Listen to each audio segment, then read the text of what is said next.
இந்திய திருமண பாரம்பரியத்தில் மஞ்சள் சடங்கு என்பது மிகவும் முக்கியமான நிகழ்வாகும். மணமகன் மற்றும் மணமகள் தங்கள் குடும்பத்தினர் மத்தியில் அமர்ந்திருக்க அவர்களின் முகம், கை மற்றும் கால்களில் மஞ்சள் பேஸ்ட் பூசப்படுகிறது. பல நூற்றாண்டுகளாக இந்திய கலாச்சாரத்தில் மஞ்சள் ஒரு முக்கிய இடத்தை பெற்றுள்ளது. இதன் மருத்துவ குணங்கள் அறிவியல் ரீதியாக நிரூபிக்கப்பட்டுள்ளன. மஞ்சளில் உள்ள குர்குமின் என்ற பொருள் பாக்டீரியா மற்றும் பூஞ்சைகளை எதிர்க்கும் தன்மை கொண்டது. மஞ்சள் பேஸ்ட் தோலை சுத்தப்படுத்தி அழகை மேம்படுத்துகிறது. இது தோலின் நோய் தொற்றுகளை தடுக்கிறது. இதனால் மணமக்கள் திருமண நாளன்று ஆரோக்கியமான பொலிவான தோற்றத்துடன் காணப்படுவர். மஞ்சளின் ஆன்டி இன்ஃப்ளமேட்டரி மற்றும் ஆன்டி ஆக்சிடென்ட் பண்புகள் தோலின் நிறத்தை மேம்படுத்துகின்றன. முகப்பரு மற்றும் கரைகளை குறைத்து இயற்கையான பொலிவை தருகிறது. இந்த சடங்கு மணமக்களின் உடல் மற்றும் ஆன்மீக தூய்மையை குறிக்கிறது. மஞ்சள் சடங்கின் போது குடும்பத்தினர் மற்றும் நண்பர்கள் ஒன்று கூடுகின்றனர். அவர்கள் மகிழ்ச்சியுடன் மணமக்களுக்கு மஞ்சள் பூசி விளையாடுகின்றனர். இது வெறும் பாரம்பரியம் மட்டுமல்ல, அன்பு மற்றும் ஒற்றுமையை வளர்க்கும் தருணமாகும்.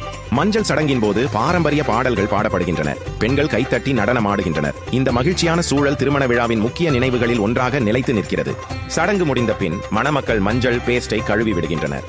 அவர்களின் தோல் பொலிவாகவும் புத்துணர்ச்சியுடனும் காணப்படுகிறது. இந்த மஞ்சள் சடங்கு ஆயுர்வேத அறிவியலின் ஆழத்தை வெளிப்படுத்துகிறது. இவ்வாறு மஞ்சள் சடங்கு ஆரோக்கியம், ஆன்மீகம் மற்றும் கொண்டாட்டத்தை இணைக்கும் அழகிய பாரம்பரியமாக இந்திய திருமணங்களில் கொண்டாடப்படுகிறது.